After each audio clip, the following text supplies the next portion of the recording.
Hey there, everyone. Welcome back to the Paraconnection Podcast. You're here with Schuler Johnson from PILT Paranormal, and we are now on episode 2 of the podcast.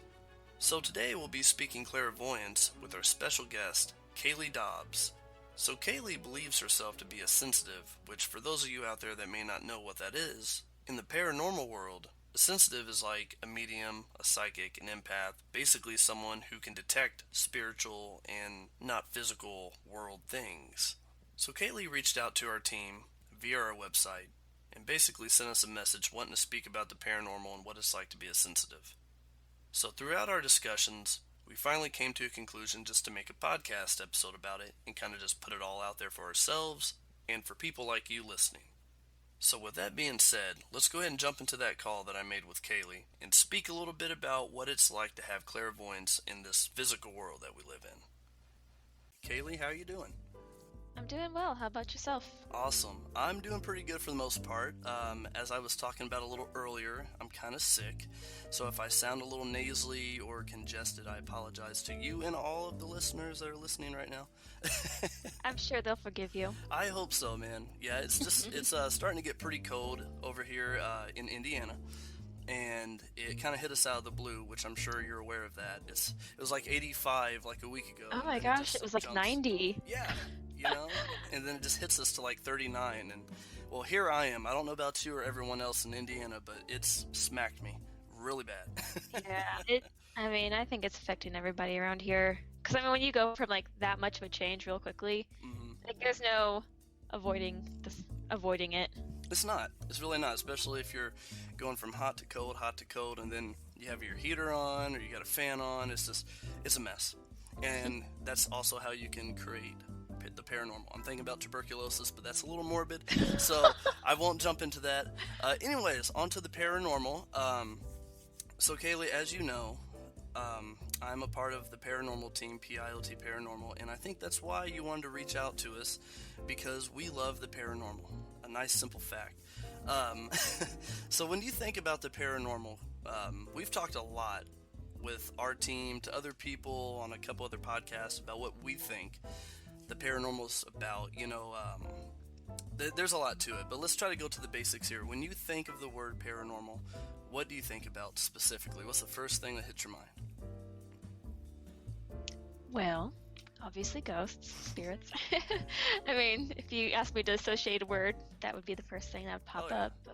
But it's just, it's just a whole other world or realm that I think people are finally starting to accept it and to explore it. And I find it really exciting because, there's new technology coming out every day, like scientific type technology, to help us produce data around these things, like when people hear voices or people see things. I think it helps to validate people in the past who have, back in the day when something like this happened to you, you pretty much weren't allowed to talk to anybody about it because you're pretty much going nuts if you did.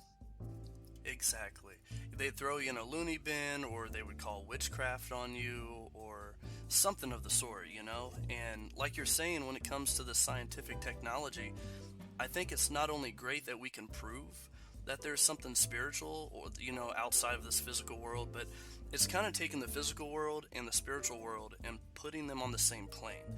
Because there's so many people out there that talk about science, being one thing and spirituality being another, and they can't coexist.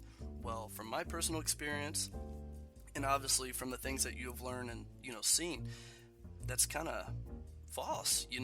We have two different sides here that are meeting in the middle, and it's like opening a whole new door. Yeah. And if you think about it, in the past, centuries ago, things that we think are everyday normal science stuff, that was considered magic to people back then. It was. So we're always learning new things.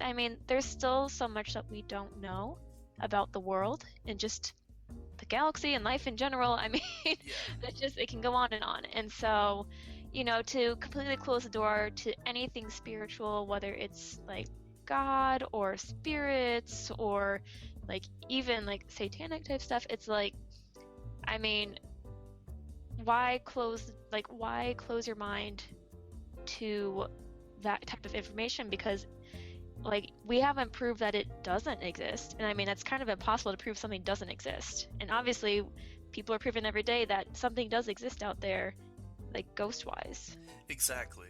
I mean, when it's thrown right to you, right in front of your face, and you just can't disprove it, it's like, how can you get around it, really? You know, I was talking with a lady from the Netherlands. Her name's Mary, and we were kind of getting on a similar topic about God and the devil and science and spirituality. And while these topics can be pretty sensitive, to close your mind to it is completely shutting the door of any possibilities.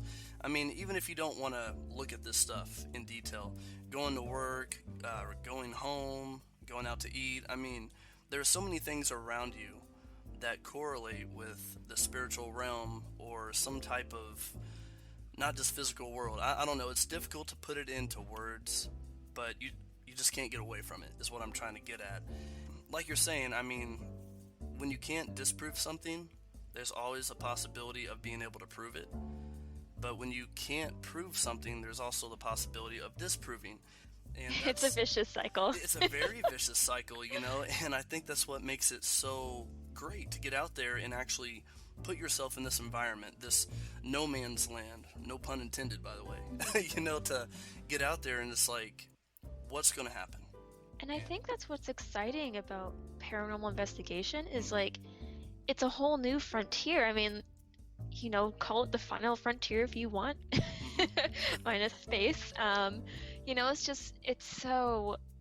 I think it's becoming so new, like, and so accepted that, I mean, you know, like, you never know what you're going to find because we have no way of we don't have devices that tell us like, hey, this location for sure has, you know, haunted activity just by setting a device in there. We have to go to places, explore stuff, get nothing or get something. Mm-hmm. You were so right on that. And you know, when it goes back to paranormal investigating, it's kind of like a gamble. This is the way I'm trying to look at it. You just don't know what you're going to get. You've actually got to talk a little bit with Brian. He is our number one skeptic of the team. We've had a couple skeptics on the team, and myself, I'm actually very spiritual, but I'm also very skeptical because I've had people on the team that's played pranks. I've been able to debunk. Really? Oh yeah, it was horrible. That's plenty. That's like a library of stories for another time.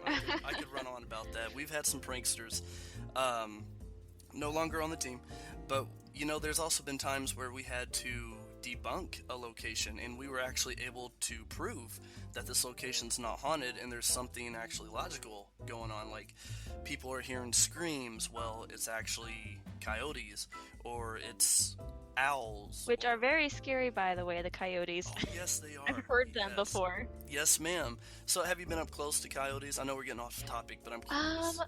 No, I mean, the only time I have been, I was in bed at night and my mom has, like, this was back when I lived with my mom. It is about an acre long, or just shy of an acre, which has a ditch running through it. And so, like, there was one day, like, I heard this soft sound, and it sounded like something creepy, kind of like singing. Yeah. And I had, like, it chilled me to the bone, but, like, because we've had foxes before, and they just sound like they're murdering somebody in your backyard. I mean, that's another type of terrifying. I've heard they're pretty bad, yeah. Oh my gosh, they're awful. And so, like, this is the first time ever, like, I was like, this must be a coyote. And so, like, I looked out my window and I saw, like, two fox-like figures, like walking in the background. Yeah. And I knew that they weren't foxes because they were too big to be foxes, and I'm like, oh, those must be coyotes. Mm-hmm. And that kind of threw it away right there. You know, big giant foxes, kind of. Well, at least your experience was kind of like the I keep wanting to say hyenas. But coyotes, I guess you can say they're the cousins of hyenas, just not as like exotic. But sure. At least your experience though was more pleasant, I guess is what I can say. It was kind of singing to you. Is that right? I don't know if they were like they must have been mates or something. Yeah. And they're probably just communicating with each other. Because I know with all the development that's been going on, like, it's pushing them out of their territories, and so like we've never had coyotes, and like we're in like my mom's in the heart of Brownsburg, and so Okay. to have a coyote in the middle of town, like that's kind of a rare thing. Yeah, and you're so right on that with the development that's been going on here lately in Indiana. And for the listeners too, Indiana's not really been well known to have coyotes inside town in the inner city, which myself and Kayley here, we are from these more urban towns and cities. And they are starting to find themselves a little more out there all the time. I mean, you're seeing them more common than you would like 5 or 10 years ago, which is kind of scary. But your experience sounds a little more pleasant than mine. I've had several, and I still do to this very day, because our team, we like to go out to abandoned locations. We do residentials and privates, and in-town investigations. These locations are pretty well kept, but there are also locations that are out of town or out of city, and they're abandoned, and they're not well kept, and they're being overgrown. The wildlife's all over the place, and coyotes are very common. And I've had a lot of experiences where it wasn't so pleasant like yours. I wasn't being sang to in its own way.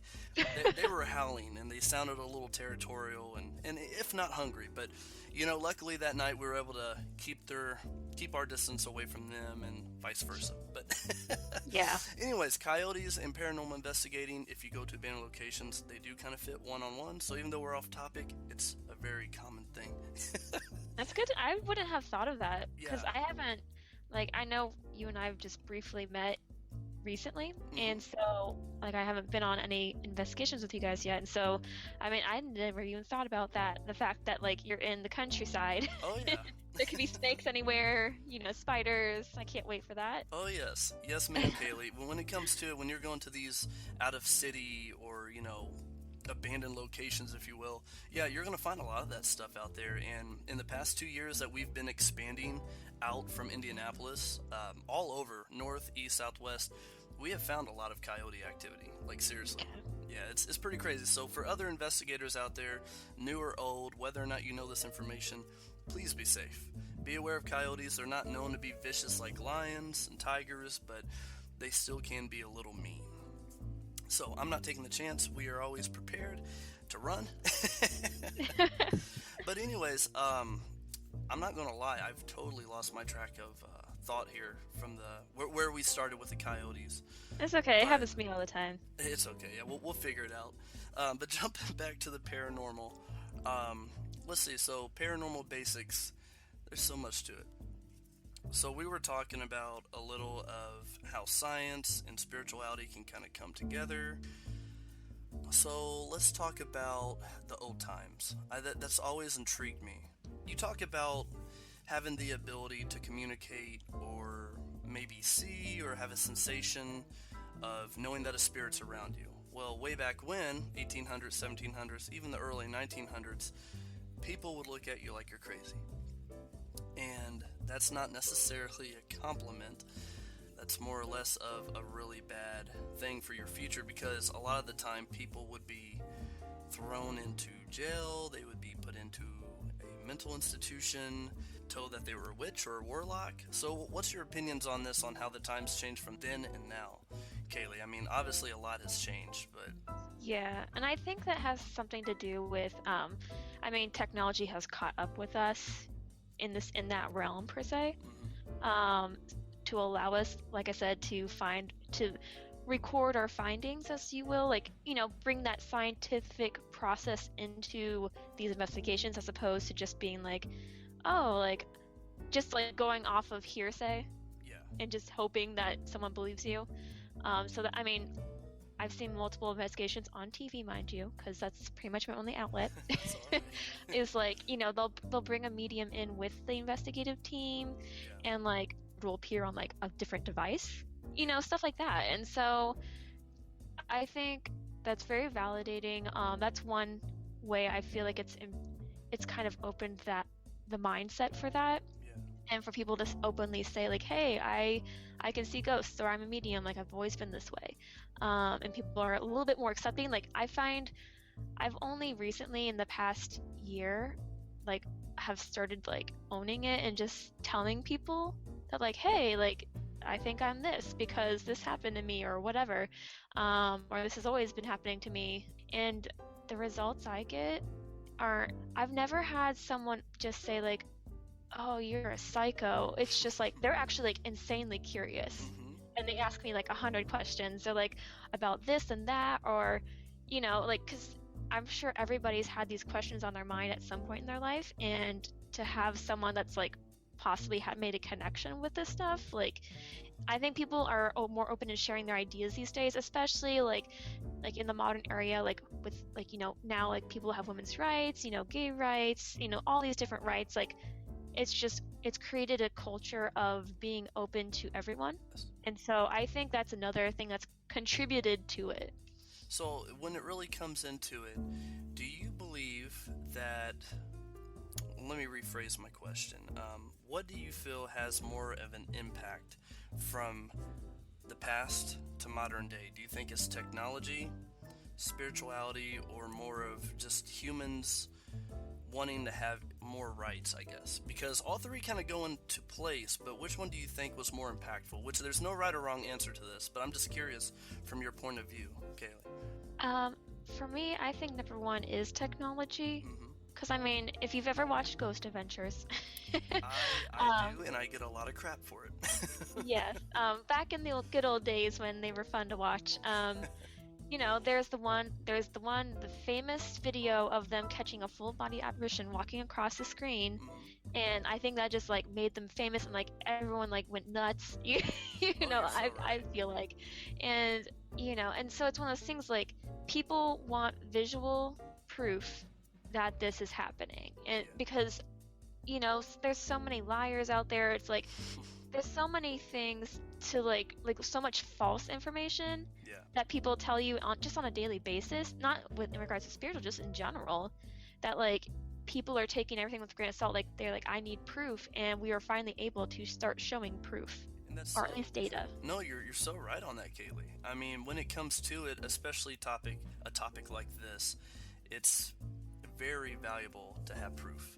And like you said, there are people out there that like to fabricate things, whether or not it's to gain some type of reputation, some type of benefit. It's, in my opinion, obviously the wrong way to do it. And the reason I feel that way is because with the paranormal, the spiritual world, there's so much to gain from it, knowledge, and there's so much that we don't know.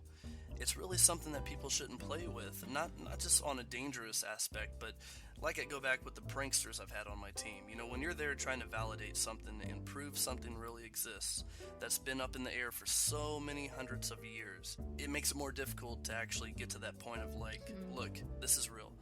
People haven't always been crazy. Not to say that there have been some situations where people weren't really there, but this stuff is very real. Obviously from things I've experienced and things that you have experienced, and also that you've kind of seen a little bit, like Ghost Adventures. When it comes to TV shows and a third-party outlet, as I say, it's kind of difficult to pinpoint if it's real or not, because it's one thing to be there and say that's real because you're there, but it's another to witness it through a television or a computer monitor and be like, oh yeah, that's for sure haunted, or that's really a spirit. It kind of goes back to that old saying, you got to see it to believe it. And it's so true. It really is, because there's so many people out there trying to falsify things, which is really sad. Yeah, it's something else though when it comes down to it. When you're actually there to experience something real, I don't know, it's just mind-boggling. I'm over here thinking about my first experiences, which let's jump into some more paranormal basics. Kayley, throughout your entire lifetime, have you ever experienced anything paranormal before knowing what the paranormal was, or knowing what a ghost is, or anything of the such? I think I may have. It's just I didn't realize what it was at the time.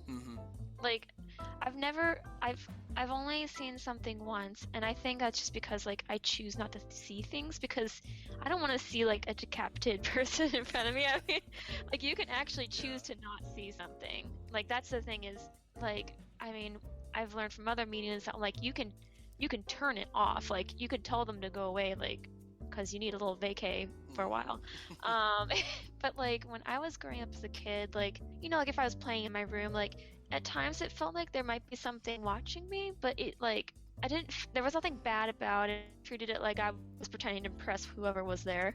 I don't know why I did that. It's just who I am. Maybe I'm selfish and self-centered or something. I own up to that. Or maybe you just have a natural born talent. Maybe that's what it is. I just like to show off like everybody, like any kid. Wrong. And so I come, and then like there are times like I had like vivid dreams where like I'd see certain elements that would like, I mean, they'd be different dreams, but like I'd see like kind of like the like reoccurring, like kind of like the same elements in like repeating in different dreams. And like these are dreams that like they're not just like your typical dream where like you have it and then you forget it. It's like, I mean, to this day, like I remember vividly like what happened in that dream, and like from point A to point B, this is what happened. And usually when that happens, like I think it's something like where like something is trying to give you a message. Yeah, I believe that. Because you never forget it. And I mean, obviously there's nightmares too. People like, it's not hard to forget it's not hard to remember nightmares because they're so terrifying. Oh yeah. That's why I refuse to watch like any horror shows. I don't need to fulfill that Kayley. part of my imagination. I mean, Michael Myers would be a great thing for you right now. It's Halloween. It fits into play, you know? That's okay. I mean, I've been able to deal with like the really old-fashioned horror films because they're so cheesy and tacky these days that I'm like, all you can do is laugh at them because they're so fake. Oh yeah. Like from the 50s or the 60s, 70s. Absolutely. So I can work with that, but anything that makes it look very realistic, I want no part of it. We have enough of that in the real world anyway, so I mean, I'm not holding that against you. I'm not. Yeah, I like comedy and all that other stuff, but yeah, so really I never thought about it before, like the whole like psychic realm. I mean, like I've always been intrigued by it, and like I've been drawn to certain things, like just like as far as interests are concerned. Yeah. I got really interested in healing energies, like being like a Reiki healer, and so and I'm still like interested in it and doing it. It's just like clientele's kind of low. Of course. Because that's still like something where people don't think it's a real thing. My thinking is like, if it doesn't work, like at least you got a good massage out of it. If it is something, like, hey, at least you got the good energies from it. Exactly. So for me, it's like I see no harm in playing around with it or practicing it, because at the end result is good. It's not like I'm intentionally trying to harm somebody. Yeah. And then, so I'm gonna say about 5-6 years ago now, I have a friend who like, she was really into the tarot card readings. Like she was really good at it. Like she actually worked at the Harry Potter world. No, that's interesting. Yeah.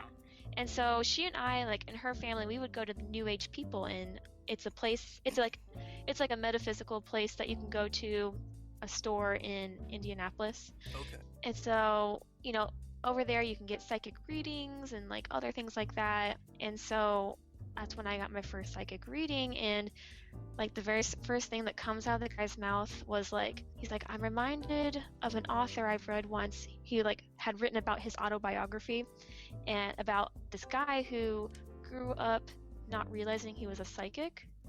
And he says, I think you're like that person. That's I interesting. think. And I was just like, huh, obviously I took it with a grain of salt. I'm like, okay, that's cool. I mean, like among other things that he mentioned in the reading, and then at this place you can also take like psychic development classes, like, and the guy that teaches it, he's really nice, and he mentioned like technically speaking, like everybody's psychic. Is just like because of life circumstances and the way you grow up, like people become closed off to it and don't realize it. And so like technically speaking, anybody can like meditate and like speak with their like spirit guides or whatever. And so a lot of times what they do in the psychic development classes, they always do like, he'll answer any questions at the beginning, and then we'll do a meditation. And a lot of times it's just to contact either a spirit guide or a loved one. It's kind of like you go to your happy place.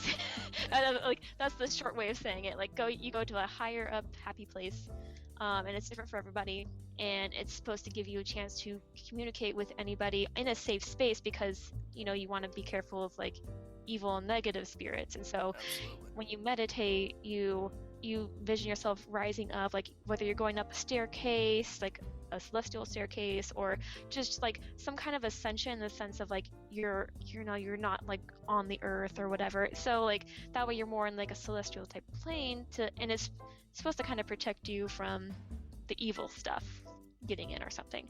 I'm trying to keep it brief because I can get really lengthy. That's all right. We may have to make like 10 parts to this podcast. I mean, so we can have everything laid out. Part 2. So, well, like the reason I bring this up is because it involves how I came to see something. Mm-hmm. I ended up seeing like my spirit guide, who, is an angel and stuff like that. And one of these, they asked you to like meet your spirit guides and call one forward. And so one of the goal is you were supposed to like communicate with them, have a conversation, and then sometime throughout the week, ask them to validate whether it's their name, in some way, shape, or form throughout the week. And like for me, what I did is I said, I want to see your face. I want to see your face. Like, because when I first saw this spirit, like it was kind of wearing a veil in the sense of like, how Superman or like all the superheroes wear a costume to protect their identity. Yeah. It was kind of like that, like protect it. Like he's very protective and like of his privacy. No, he would not be using Facebook. And so, I think I said that over and over again, and eventually he showed me his face like in the meditation. And I didn't specifically ask him to show me himself in real life, but like when it was validation, I was just like, help me validate you sometime throughout the week. And so like I want to say like 3 or so days later, I ended up having a really interesting dream. To say the least. It's always a dream. And how nightmares are so scary that the fear wakes you up? Yes. Well, this particular dream, it was so filled with love that I literally woke up saying, this is cheesy. And wow. It's the weirdest dream. I've never had a dream like that before. And so like that's the only way I can describe it is like, It's like the opposite of a nightmare, but the same effects of a nightmare, where it's just like, it's so extremely in this emotion that it wakes you up. And when I turned around in my bed, I saw this thing like floating at the end of my bed, and it scared me so much that I quickly closed my eyes, and when I opened back up, it was gone. Oh yeah, I would have done the same. Because I was just like, dang it, I missed my chance. I could have talked to this thing. Like later on, I'm thinking I'm like, I'm such an idiot. I would have thought something like that too. Hey, I should have been recording. And I know there's people out there who would probably say that like, oh, you were probably still in your dream when you saw it, and I'm just like, no, I wasn't. I mean, obviously it's just one of those things, you had to be there for it, and it was just mind blowing. But that's the only time I've ever actually seen it. Okay. So I think that really, that's when I really got involved in wanting to learn more and things like that, because it was just really fascinating that this stuff can happen. And being a psychic without realizing it, I think it's one of those things, it's it's so ingrained into who I am that I just don't even think of that it's a special thing, the way I think it's normal life, and that everybody feels this way, and no, they actually don't. I'm learning these things as I come along. It's when you grow up being who you are, it's just you don't even think about it. You just think it's normal everyday life. It's it's your normal. Mm-hmm. And I later, once I finally saw this spirit, this is one of those things, you piecemeal this information after months of things happening. But I realized that I had seen the spirit in my dream in his Superman form. If that makes sense. That's awesome. I'm imagining Superman just. I mean, he wasn't like a Superman. It was kind of he was like a portal in the dreams. Okay. And I've also learned a way to know that when he's directly speaking to me through a dream is a certain thing happens. I'm not going to bring it up because I know with this spirit guide, they mentioned that don't talk about openly about how we communicate with each other, because it will allow evil spirits to mimic him. I can believe and that. To trick me. And so unfortunately I can't discuss any further about the ways we communicate, because it's out of respect to him. And I totally get it, because my dad he's a computer security consultant, and so he's the one that will block, when I would go to his house, Facebook would be blocked, there'd be a giant red bar on the screen, it's you can't access this website. So I totally get it. Yeah. Yeah, and I can respect that too, Kaylee, to be honest with you. I mean, when it comes, this is a whole nother topic, but I mean, when it comes to good and evil, I mean, it takes one little thing for one or the other side to get that advantage, on the other. And this is honestly a topic that we don't know too much about. I mean, we know good and evil, and we know that there's some type of war going on because you have so much bad happening alone in the physical world, and you also have people that are good trying to prevent that. So if that's happening on our plane, God only knows what's happening on the spiritual plane. There's been tellings, I'm just gonna call it that, Yeah. like through TV shows and like other paranormal stuff that like, I mean, the goal of the demonic is to trick humans so that they can harm them. And so like they've been known to mimic humans, like human spirits, Yeah. to draw you in and then like basically torture you, Oh, like absolutely. terrorize you and things like that. And so like whenever you're dealing with anything energy related, like you have to be extremely careful and protect yourself, and because like you could bring something home. Yes, ma'am, I do. All too well. Hmm. Yeah, and you're so right on that, Kaylee. I mean, we are so vulnerable as a physical being, and then especially as a spiritual being too. I mean, whatever this whole goal is about the evil trying to destroy humans or to try to harm them, there's something to it, which we all have a decent idea.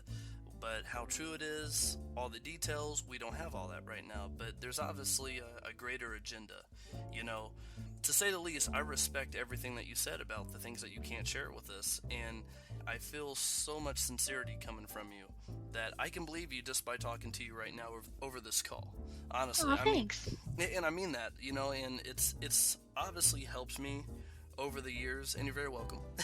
It's obviously helped me over the years, speaking to other people that's had similar accounts or different type of occurrences happen to them. But it's another to actually sit down and talk with someone face to face or even over a phone call, and to hear the sincerity come through their voice. That it's just something that you can feel. And hopefully our listeners, that are with us right now, they can also have that same sensation of knowing how true your words are, because I believe it. Yeah. And I'm glad you kind of transitioned in from paranormal basics to the psychic medium topic, because that's our primary topic for tonight, and it kind of correlates with your whole reason of being involved with the paranormal. So from what you just told us, you've never actually witnessed or got involved with the paranormal or the spirit world until that account, right? Yeah, that, and then like that was my first account with it, and like I started learning kind of like, I guess, my abilities, if you quote unquote. Yeah, no, Supposedly, totally. like I guess different mediums can, like, they'll experience the world in different ways. Like I won't get into it because I could take another that's another podcast for you. Just Well, write down the list oh of yeah, different podcasts we can do. we'll bring it back. Don't worry. um and it's like, for me, it's like what the person embodies. Like I it's like I feel the body of feeling, like, and I can see, like, I can sense where it is in the room, and like it's just like, for me, like I envision, like, I feel feelings, and I don't know how to be any more specific about that because that sounds really weird. No, Oh, well, to me it makes um sense. To some, it might seem a little weird, but no, that you makes a know lot of sense. and so, like, I mean, what I see, like what my mind's eye sees, like, is I'm looking in that corner, and like in my mind's eye I see like this bubble of feeling over there. Gotcha. and like I've learned, like, that my spirit guide was the person I've been feeling my whole life. Like, this guy has literally watched over me my whole life, like, because duh, he's an angel guarding over me. And totally makes sense. And so, like, that, like, once I learned what he felt like, I could make all these different connections throughout my life. I was just like, oh, okay, it's like, I see what you did there. It's Yeah. kind of like, I think people who aren't involved in this every day, like, I feel like they think it's just like an automatic thing, like, all this stuff all at once, and like, really, it takes months, even years, to just like piece all that stuff together.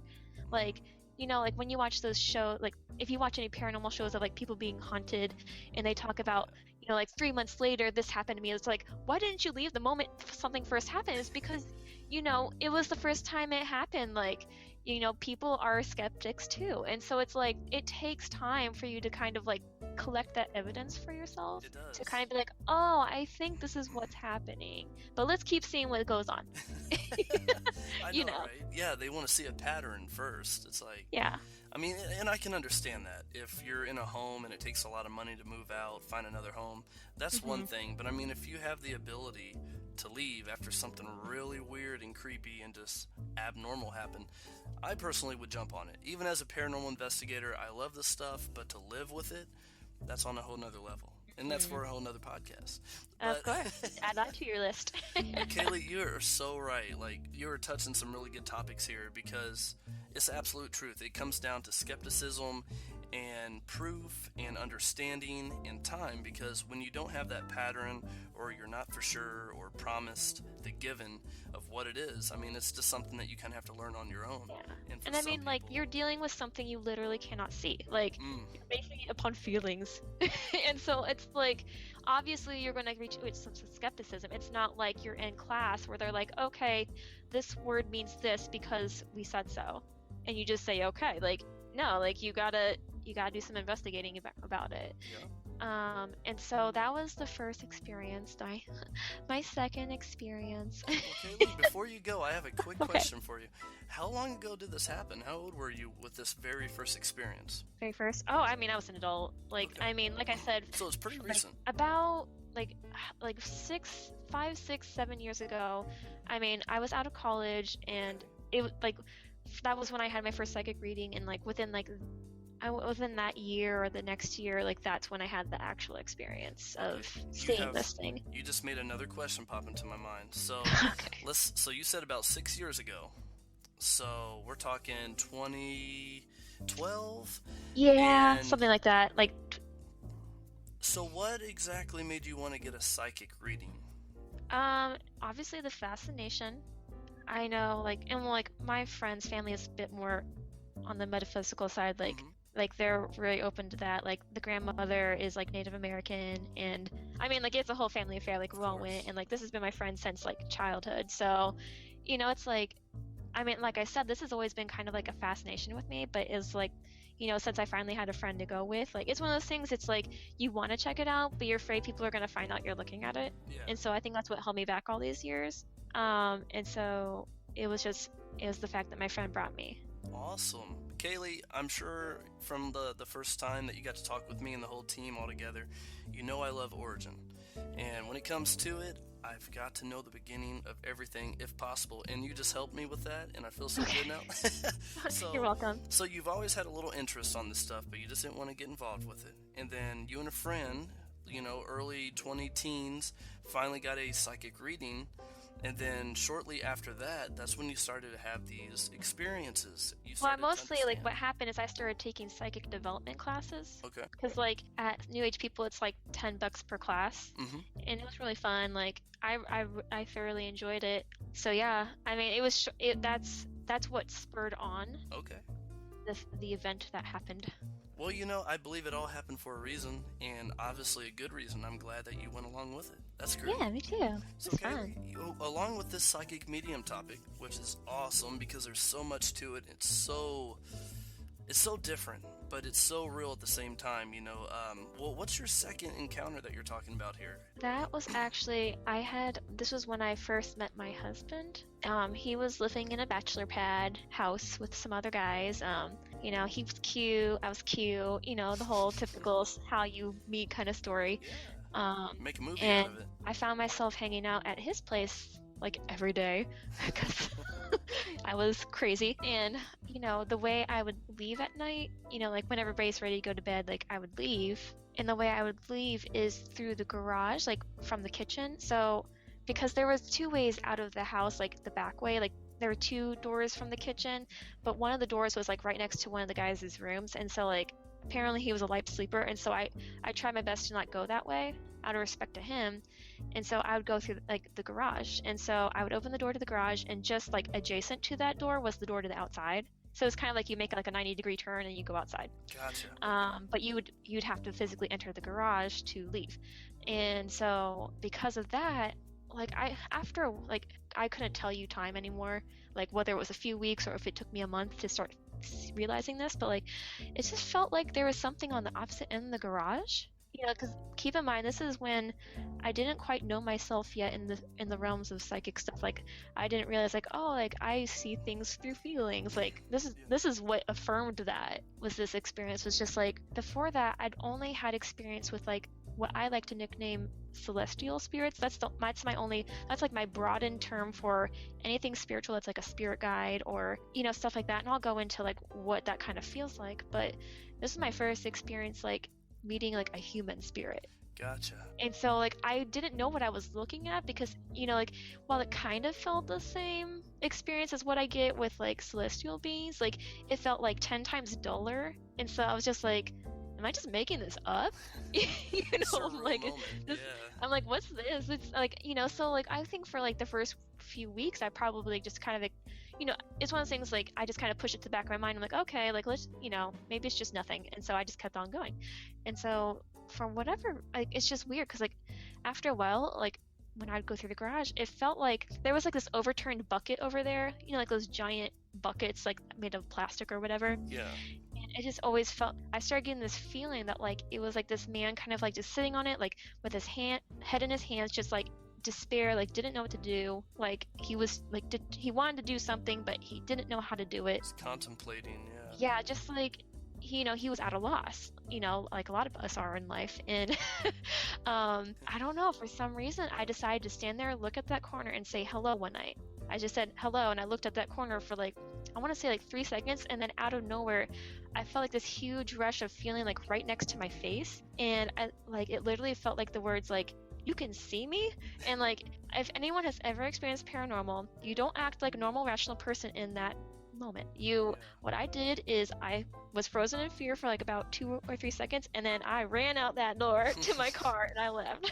It's like, oh my god, he actually responded.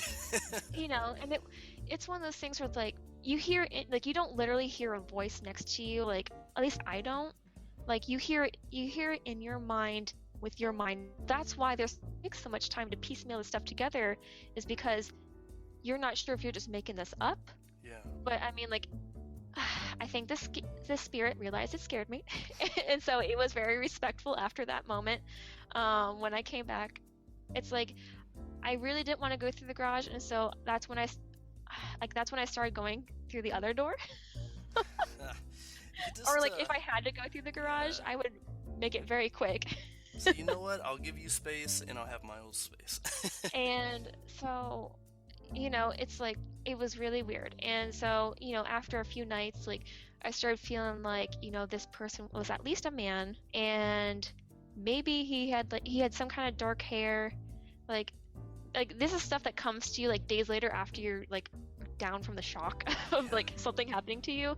Like things kind of come to you after a while, and I get the feeling that like maybe it's like a middle-aged guy, but like I mean I really know nothing. I don't see a face. I didn't see like the actual person's body. It was just like these are just things, like thoughts that came to my head. I'm like, I think it's a dude. Oh, I think he might have dark hair. I might, he might be this or that. But I mean, that's fascinating. Like, it was really weird. Like, because this is the first time this is ever happening to me. Like, keep that in mind. Like, it's weird for me because I'm like, what's going on? And like my husband and I, like, my then boyfriend, were hanging out. Like, we continue to hang out at his place. So like we usually we would hang out in his bedroom, like listening to music or just talking and things like that. And after like throughout the times that we've like would be together, like every now and then it felt like this same like orb, the same feeling was like in the room, like just kind of like hanging out on the ceiling, like towards like the opposite end of the wall, like keeping a respectful distance. And it wasn't until like years later that I realized like, oh, I think he was being respectful of my space since he kind of freaked me out. Yeah. It's like he didn't want to let you go because he knew that you knew about him. Yeah, like, I mean, I think he was just really curious and just wanted to see what was going on. Yeah. And, and like I'm used to things watching me, so I just let it be. Yeah. Because normally you don't do that. If someone's stalking you, you need to do something about it. But Yeah. in this case, I mean, it didn't feel like anything harmful. Like nothing was happening to us. It was okay. That's good. And at some point, I figured out that it was my husband's deceased father from when he died, like back when my husband was like 13 or something. Like I don't remember the exact moment. I like to say that, you know, at one point I stalked his Facebook and I found a picture of them in Disney World with him. Yeah. And I want to say like, like I want to be like, oh, that's the guy. But that, I mean, I don't think that's what exactly happened. It's like, but I did focus on the image a little more. I was like, like this guy looks interesting. Wonder what he's about. you know, it's like spiked your interest. I didn't quite make the connection right that second, but I think at some point I was just like, I think this thing is following Brian, you know, so it must be his dad or something. And so I think I eventually in my mind's head, I think what happened is like when I'd see pictures of him or like when people would talk about him, like I get that same feeling essence of when the guy's actually around me. Okay. I felt that same feeling. Whether this is true or not, I think it's this guy. And I mean, this is like 3 months in, 6 months in. I mean, like a year in, like I'm making these revelations. So I mean, it's not like a week later I'm like, oh my gosh, it's this guy. Just to keep it real with people. A lot of time went by when this happened. And so some of the events, like I think what would happen is like, I know with my husband, he was dealing with some self-turmoil, like, you know, like every young man, like there's some things they hate about themselves or whatever, you know, like things that they were just working through. And then obviously when you lose your father at a young age, that just doesn't help things.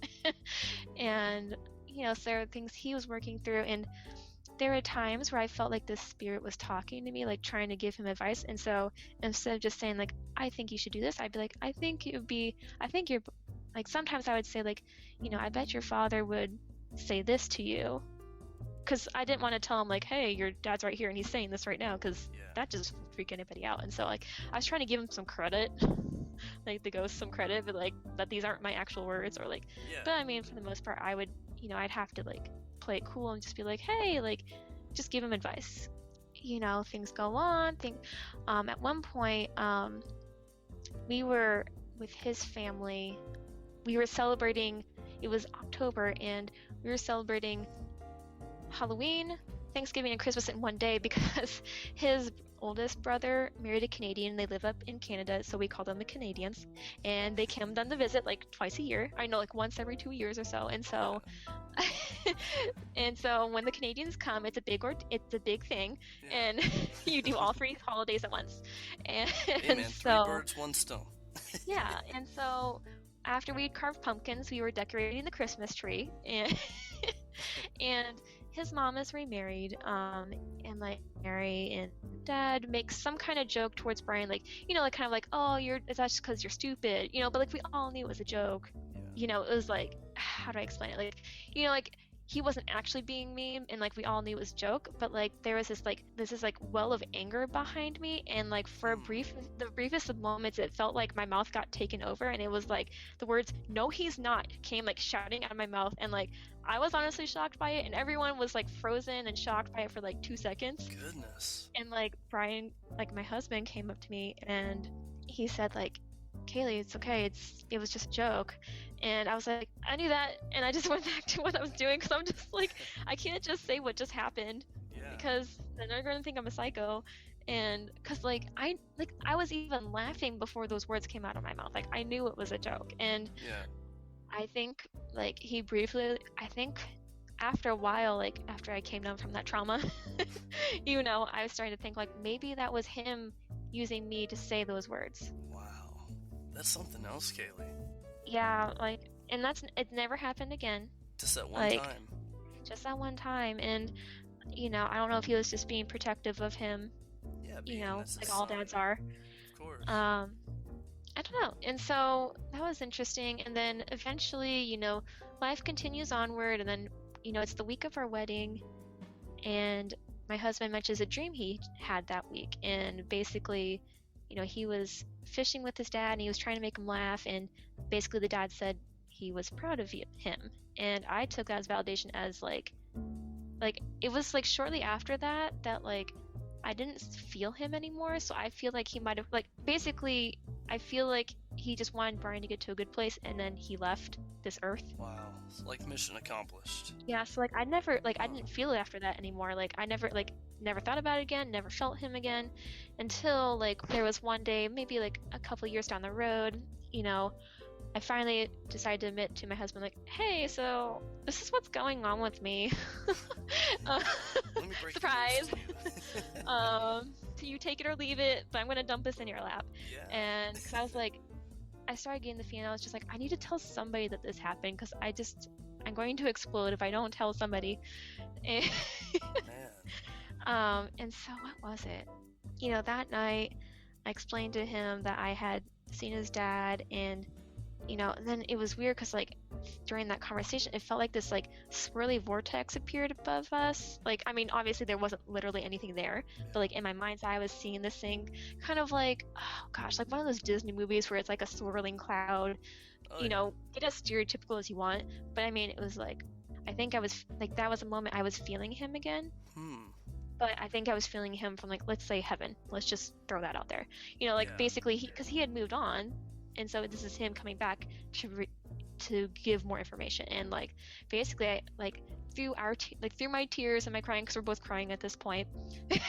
You know, when emotional stuff's happening, we cry.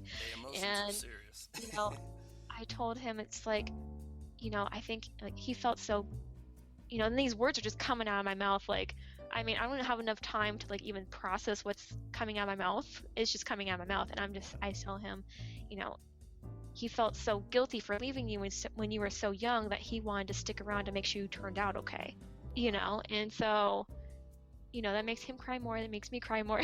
We feed off each other. And so, you know, it was just a really interesting time. And yeah. Wow, Kayley, that is a lot for saying that's pretty much it. You know, Man. That's just part one. This is part one. Well, for part one, let me ask you a couple of questions, because I know I've jotted some, I've jotted some down. I'm sure. All right, so let's go back here a little bit, because there's just so much to kind of go through here. So to start this off, how long ago would this second story have taken place? It was that 2012 or 2013? When did we meet? It was, I mean, literally it was the summer that we met. Okay. I feel like we met in 2012. All right, so we can say, you know, 2012, 2013-ish.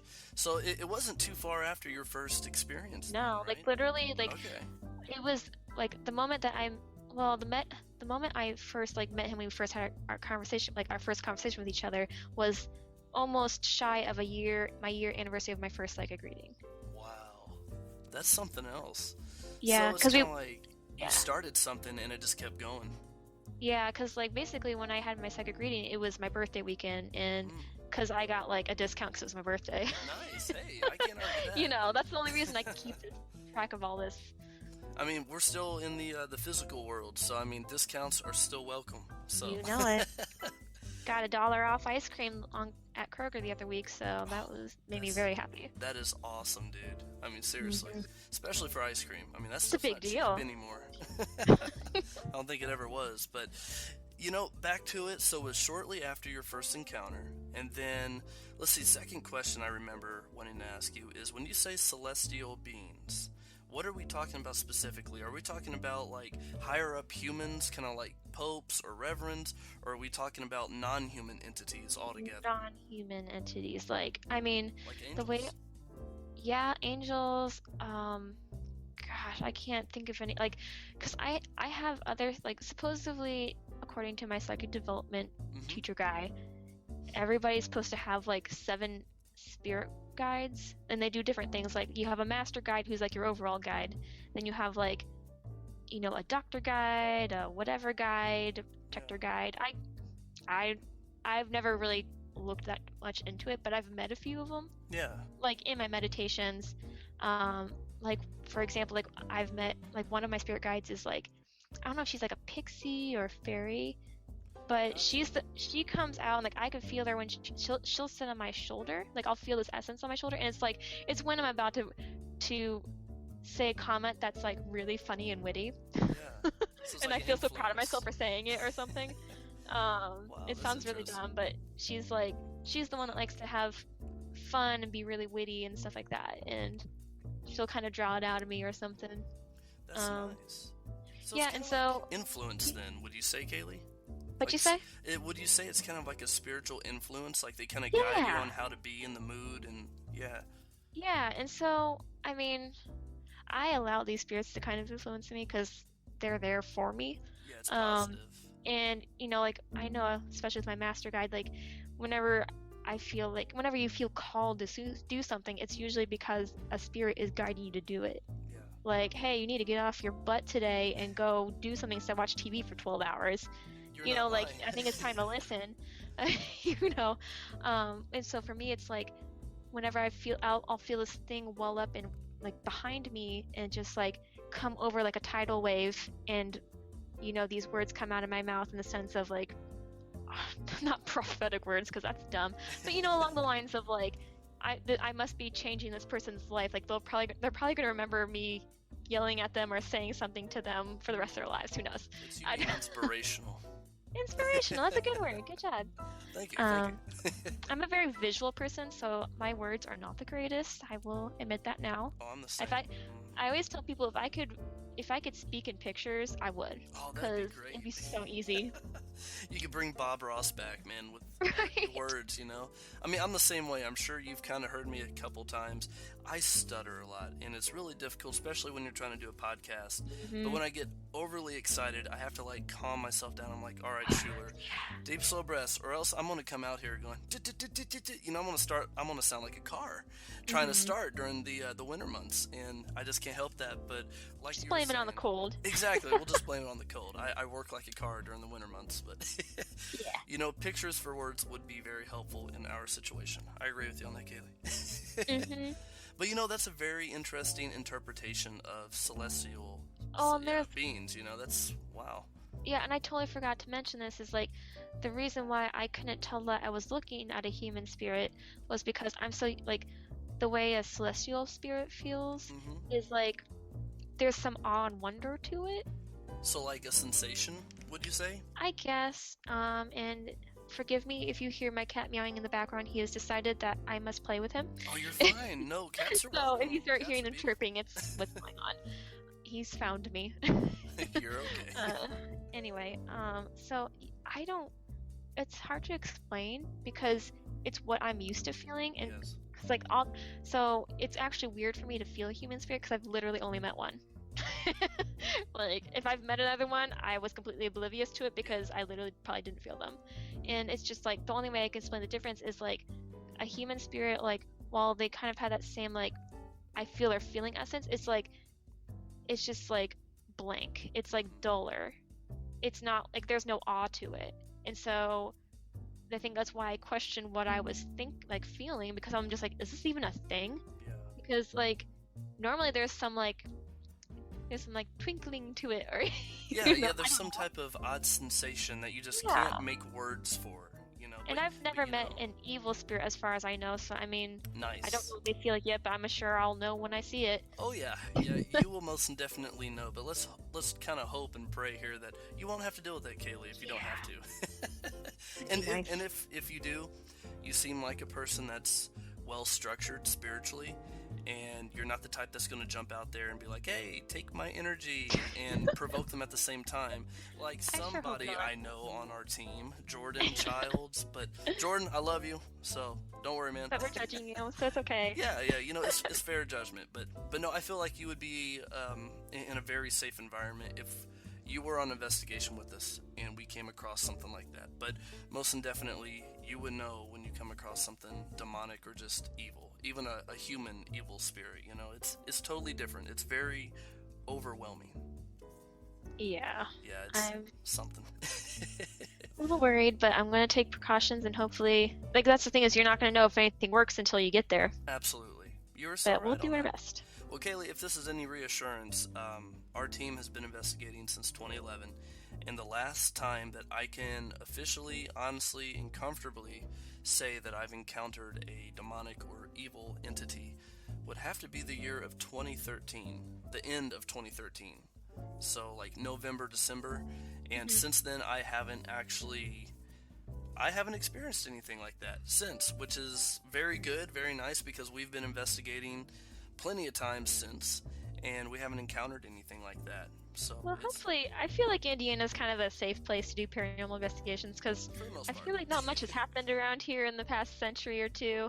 Yeah. I mean, like, obviously wars have gone on and things, like, there's always bloodshed everywhere, but I mean, decade after decade of this, like, bloodshed and torment, you know, I'm just like, you don't find that in Indiana. We have corn. Exactly. That's about it. That's about all we have. I mean, we have a couple of odd and end instances. We have a cool city now, so it's okay. Yeah. But yeah, you're so right. I don't feel like there's as much negativity and an evil impact here in Indiana, which I'm sure there are places. Because we found a couple that have, evil worship, and there's been a murder or something else that's pretty grisly and not all nice. But when it comes down to it, it's not exactly like you're saying Philadelphia or California. But the locations that we've gone to and that we plan on going to in the future, you will most indefinitely be safe. You might have some prankster spirits if they're still there, or if they're there to begin with, but nothing evil that's going to be like, hey, I'm going to make your life a living hell. So one can hope. Exactly. And we will always keep a very sharp mind when we do investigations. Even if it's known to be, not evil, we still go in prepared. Yeah. But let's see. So what else do we have here that we need to cover, Kaylee, when it comes to psychic mediums? So you've shared some stories with us. And you've talked a little bit about celestial beings and how things started. Okay, so let's kind of jump into the future for a moment here. When you think about psychic mediums or the abilities of being psychic, what are your personal goals with this type of atmosphere? Do you want to pursue it?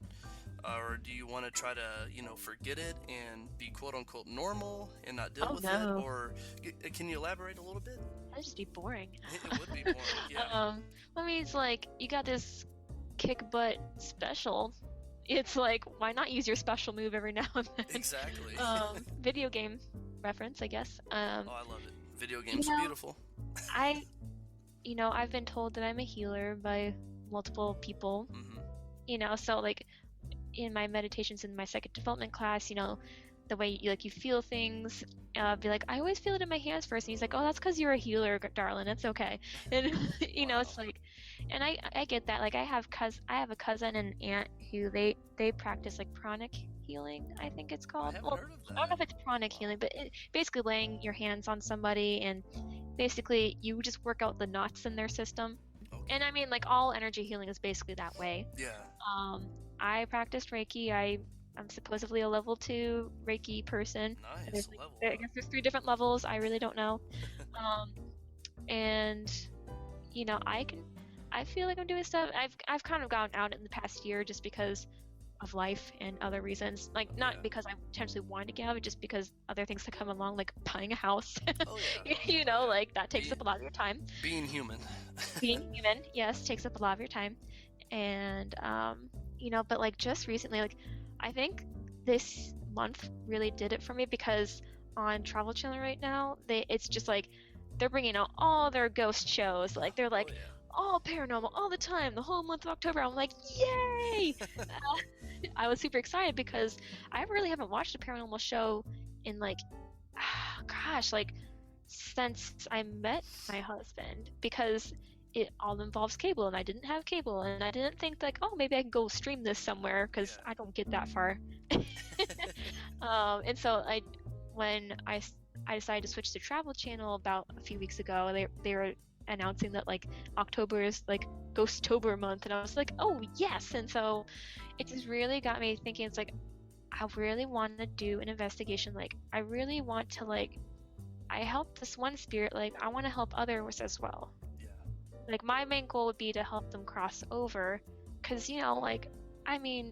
those ghosts are from, a lot of them are from like the 1800s, where people weren't as open, and so like they hold on to like self-doubt and stuff, like so for example, like if someone who kills themselves, commits suicide, back then, like, all these people, like, believed in God, and that is a very big sin. Like, you go to hell. And so a lot of people stay around because they're freaked out about what's coming on the other side. And so they don't realize that, like, it's not necessarily like that. It's like you have the opportunity to enter the light. That is very interesting, Kayley, and I respect that so much, because when it comes to it, I think it's like a limbo type of environment for these guys, because whether or not they were atheist or they just neglected God, and this goes out to our listeners too. Everyone out there in the world has the right to their opinion and to their beliefs, and our paranormal team, we've had all sorts of different people, and I love sharing this little story every time that we talk out loud about religion and all sorts of different spiritual stuff. But we've had atheists and satanics, Lutheran, Methodists, Catholic, Christian, I mean, the whole 9 yards. We have had so many different people on our team, and everyone has gotten along. Yeah, we have different beliefs, we have different techniques, but we've always come together to try to find that one answer, with the spirit world. And when it comes to this, that's something that's always piqued my personal interest, is, did these people believe in God? Or are they choosing not to follow God? Or, obviously they're not bad enough to be in hell because they're still here. Are they choosing to stay? Or there's just so many different questions of why a spirit can be attached to a location. And for you to say that your goal would be to help them cross over, or to have some type of understanding of them being in the next life, that's just phenomenal. I love that, because not only are we proving that there is life after death of the physical body, but we're also showing that we can interact with spirits, living entities or beings on another plane, and they're intelligent just like we are, and we're able to actually communicate. That's just mind-blowing in my opinion. So it would be great to have you on Investigation to not only test this, but if we're able to actually prove this, to actually put this into play and see if we can help. That would be fun. It would. I mean, and just for like anybody who ends up listening to this podcast, like, I mean, I'm still very new at this. Like, even though like 6 years have gone by, it's not like I've been actively going out and like searching for stuff. Like, this is just like, I kind of did my own limbo for a while. It's just like, because I'm living life, and I emailed Schuler's team probably a week or two ago, and just said like, hey, I mostly want to do this mostly for my spiritual growth, in the sense of I want to see what I can do, because like as a psychic medium, like I need more affirmations, like the experiences that I've had, to just say like, yes, this is an actual thing, I'm not a psycho. Like I want to see what else I can do. And like, so this is an example of pushing yourself and seeing what your abilities are in life, whether you are in school doing something. So I encourage people to explore yourselves. Absolutely. I mean, Kayley, what you're saying is so true, because if you don't, you're actually that door that's closing on you. It's up to you to do something, and if you choose not to, well, where you're at's where you're going to stay. But if you choose to take on an endeavor and go further with it, then, it's all about what you're going to accept or what you're not going to accept. You are your own limitation. That's great. Pretty much. Well, Kayley, let's see here. Is there anything else that you would like to personally throw out? I mean, I know there's so much more we could cover, but it's been a pretty good amount of time. So I want to make sure, is there anything that you would like to cover, like, that's serious? I have no idea. Right off. I mean, I kind of went through pretty much all of it. I mean, the main points. Anything else, if I tried to like give information, I'm going to have a bunch of major holes, because it's stuff that people have told me. It's not necessarily like my own experience. I gotcha. Like for example, the whole like having 7 spirit guides, like I was told that, I haven't researched it, don't really care. It's like if it happens, it happens, whatever. So I mean, it's just like, I'd be happy to talk about stuff, but I can't, at this point, I feel like I can't back up anything I say after this. No, that's fine. I mean, at least you know your next steps. First off, getting you on a paranormal investigation would be great. You're going to be with people that are smart and that are going to, keep you in a safe environment. And another thing that you could take, another step, is doing more research, not just on Google, but actually reading books, or, trying to reach out to other people that know a little bit about Reiki or that know about the psychic medium world and how to accept it and understand it, and talk to them over the phone, maybe meet with them. And, if you're still taking courses, there's another step, step 3, interact with people face to face. And I'm sure you're going to get where you want to get to. And it's great that you're actually embracing this and not pushing it away, because some people I've talked to actually, throughout our paranormal career, they're terrified of this stuff. But that's actually the worst thing that you can be, is terrified. And for you to actually embrace it is wonderful. So hopefully you joining our team on a couple investigations will help you personally, Yeah. Well, I think I've been fortunate enough to not have scary experiences as like my first experiences. Like, I'm sure a lot of people have had. Like, honestly, if I saw that, I would want nothing to do with it either. And I think the fact that like my first meetings were with my spirit guides, with these celestial beings who want nothing but for me to be safe. Yeah. Like, it has encouraged that desire to learn. Yeah. And I feel bad for the people who have not been the same way, because, it's a real gift what you have. Like, why would you hide that part of yourself? Excuse me. I feel bad for anyone who has had bad experiences, because I've had good encounters and they still freaked me out. Yeah. Like, to the point where I'm running out the door. And so I would encourage you, like don't hide that part of yourself, because it's a really special gift that you have. And I think you should love every part of yourself. You are so right on that, Kayley. Seriously, when it comes to it, it's who you are. We could get into another topic about like fate and destiny, but obviously people that are, embracing this ability, they have it for a reason, because not everyone does. Like you say, everyone does have this ability to an extent, but the people that are actually able to tap into it, understand so easily. Yeah, exactly. So easily, like you said. Because some people, they may have the same ability as you and could be on the same level, but for you to just, go get a reading and then start having experiences, that's just saying something. That is a true ability. It's a gift in my mind. Thanks. It really is. Absolutely.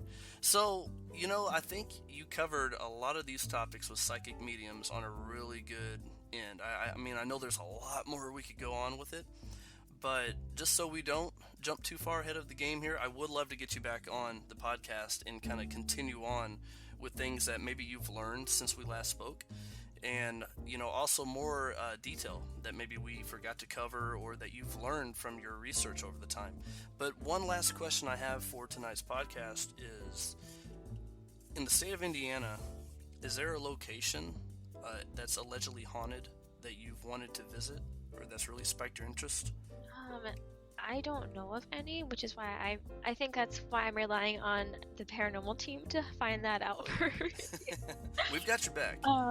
Yeah, so that's my real interest, is like, that's why I reached out to you guys, was because, I don't necessarily know what's haunted, and I actually, one of my strengths is not research.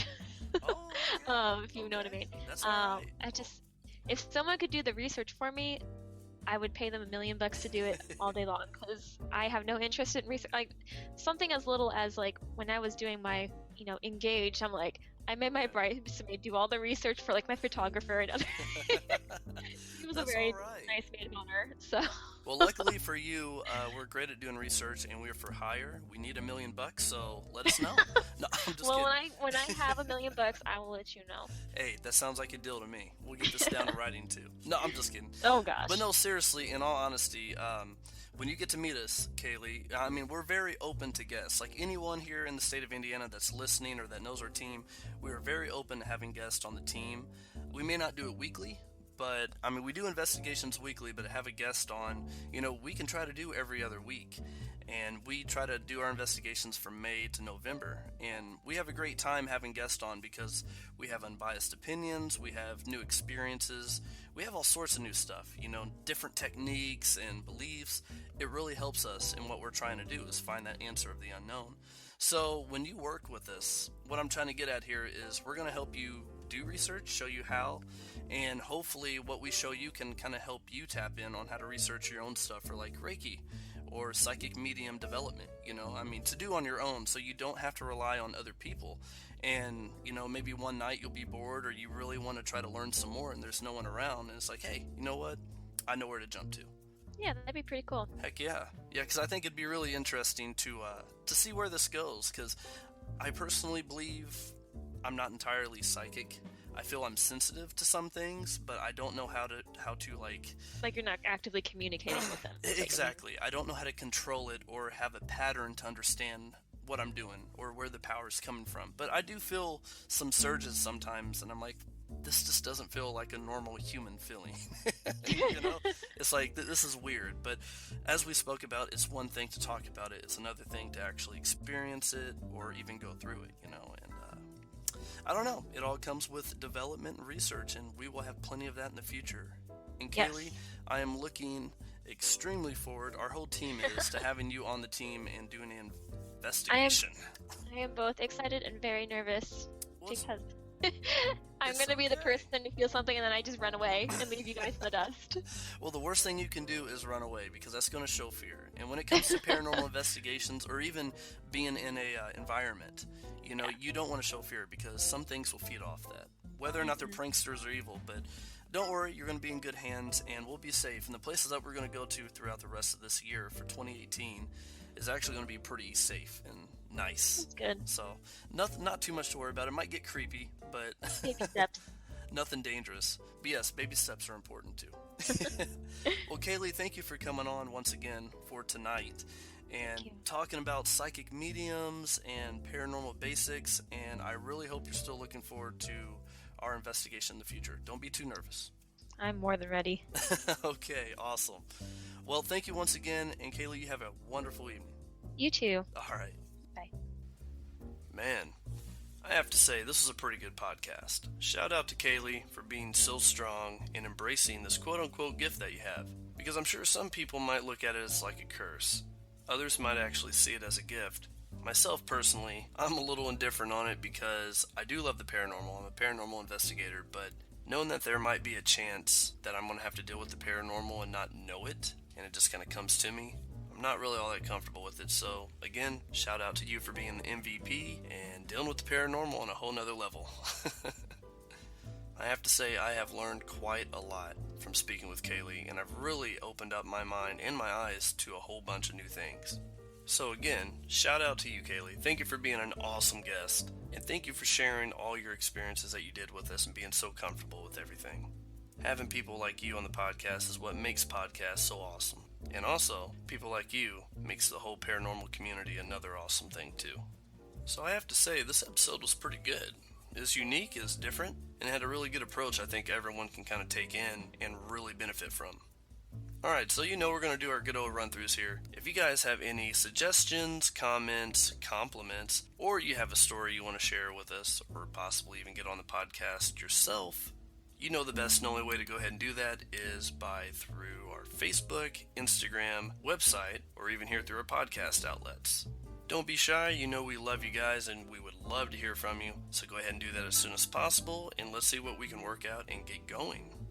Alright guys, I think that wraps up this episode pretty well. Thank you for listening and stopping by. It's always great to have you tune in and listen to the podcast here, but sadly it has come to an end. So as always, until next time, stay frosty.